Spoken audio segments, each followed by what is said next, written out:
Occasion ఏదైనా location ఎక్కడైనా తెలుగువారి వేడుక అంటే ఆలివ్ మిఠాయి ఉండాల్సిందే. మిఠాయి అంటే ఆలివ్. అక్రమ సంబంధానికి అడ్డొస్తున్నాడని తల్లితో కలిసి తండ్రిని చంపేసింది కూతురు. ఈ ఘటనలో సంచలన విషయాలు వెలుగులోకి వస్తున్నాయి.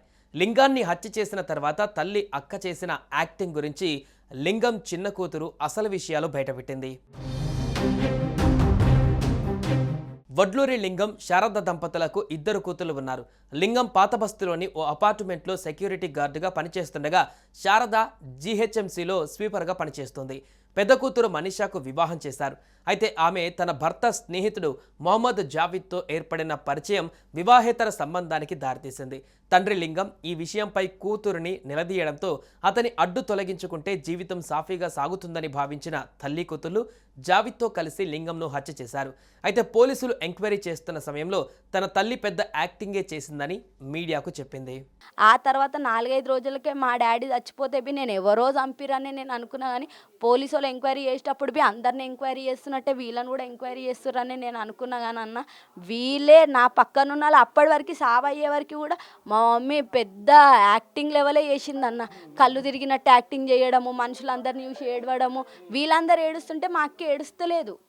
నేనేమనుకున్నా, అందరం ఒకటే లెక్క బాధని బయటికి చెప్పలేరు కదన్న. సో నేను ఈమె అట్లా చెప్తలేదేమో అని నేను అనుకున్నా. ఈమె సైలెంట్గానే ఉంది, ఏడుస్తలేదు, ఏదో భయపడుతున్నట్టే అనిపిస్తుంది. కానీ పోనీ అందరు ఒకటే లెక్క ఉండరని నేను వదిలేసిన అన్న. నాకు అసలు వీళ్ళ మీద నాకే చిన్న డౌట్ రాలేదన్న. నువ్వేమన్నా అనుకో, ఈ మనుషులు ఇట్లా వేసారు నాకే డౌట్ రాలేదు. వీళ్ళని పిఎస్ వాళ్ళు తీసుకుపోయినప్పుడు పోనీ ఎంక్వైరీ చేస్తారు, ఎందుకంటే భర్తతో లేదు ఇంకొకరు ఉన్నారు కాబట్టి చేసుకొని అని అనుకున్నా. కానీ పోలీసు వాళ్ళు చెప్పినప్పుడు నేనే షాక్ అయినా. ఆఖరికి మా డాడీ సావుకి ఎవ్వరు లేకపోతే నేనే నిలబడ్డానన్న.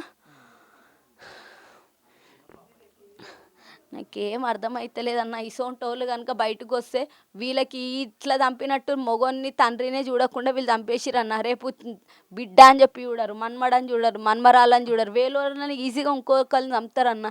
ఇసోంటోళ్ళు బయటకు వస్తే ఇంకొకరు ఏమనుకుంటారు, మనకు నచ్చినోన్ని చంపేయచ్చు, చంపిన ఈజీగా బయటికి రావచ్చు అనుకుంటారన్న. ఇసోంటోళ్ళకి బయటికి రాకుండా కఠిన శిక్ష పడితేనే కదన్న వేరేళ్ళకన్నా బుద్ధి వస్తుంది, వేరేళ్ళకన్నా తెలివి వస్తుంది.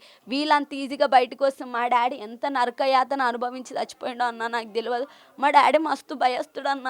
ఎవరన్నా లొల్లి పెట్టుకుంటేనే దబదబ డోర్ పెట్టేసుకొని ఇంట్లో చెప్పులు వేసుకొని ఇట్లా లోపల కూర్చొని వణికే క్యాండిడేట్ అన్న. ఆయన ఎవరి దగ్గర కూడా అరిసే కుక్క గర్వదు అన్నట్టు ఈయన బడబడ ఒరుతాడు, కానీ ఒక మనిషిని కొట్టే అంత దమ్ము కూడా లేదన్న. మేము బెదిరిస్తేనే సరే పోనీ బిడ్డ పోనీ అని చెప్పి ఒక మాటకి వదిలేస్తాడు, కానీ ఈ మనిషికి రిటర్న్ కొట్టే అంత ధైర్యం కూడా లేదన్న. అసోంటోని ఎంత చిత్రహింస పెడితే ఆ మనిషి పానం పోయి ఉండొచ్చు.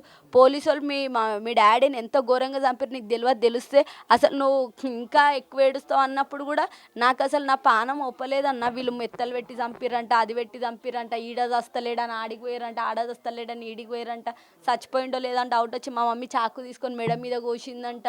నాకు ఇవేం అర్థం కాలేదన్న. ఈ మనుషులు ఇట్లా చేస్తారని నేను అనుకోలేదన్న. వీళ్ళు బయటకు వస్తే మాత్రం మేమే ఏదో ఒకటి కొట్టి చేసేస్తామన్న. మరోవైపు లింగాన్ని చంపిన ముగ్గురిని ఉరిశిక్ష వేయాలని లింగం స్నేహితుడు డిమాండ్ చేశాడు. లేదంటే ఎన్కౌంటర్ చేయాలని డిమాండ్ చేశాడు.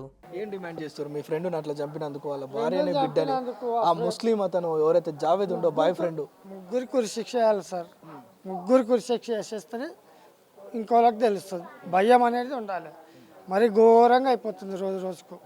అంతే సార్ మాది. మీకు ఏమైనా డౌట్ రాలేదా అంటే నిట్ట మధ్యాహ్నమే చంపి లోపడేసి సినిమాకి పోయారంట. సినిమాకి పోయిన సంగతి అన్న తెలుసా? కనీసం చంపి లోపల పెట్టారన్న తెలుసా? చచ్చిపోయిన రోజు నైట్లో ఫోటోలు చూపిస్తారంటే నేను వెనక గలికెళ్ళి వచ్చి చూసిన.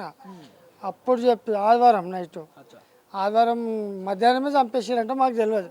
నిన్న పోలీసు వాళ్ళు వచ్చి చెప్తారు మధ్యాహ్నం 1 గంట 2 గంటలకే చంపేసారు. నైట్ తీసుకుపోయి అక్కడిక్కడ చెరలో పడేసారట. అంతే సార్. నిన్న పోలీసు వాళ్ళు వచ్చి చెప్పేదాకా మాకు తెలియదు. అంతకుముందు నేను వీళ్ళని వచ్చి అడిగిన, ఎట్లయిందమ్మా వాళ్ళ భార్యనే చంపిందంట కదా అని. వాళ్ళ తోటికోడని అడిగితే లేదన్నా పోలీసు వాళ్ళు అనుమానం మీద వాళ్ళని లోపల పెట్టిరు అని అన్నారు. తెలియదు. లాస్ట్కి మొత్తం డీటెయిల్ వాళ్ళకి తెలిసినాక పోలీసు వాళ్ళు ఇక్కడికి వచ్చి ఎంక్వైరీ చేసారు.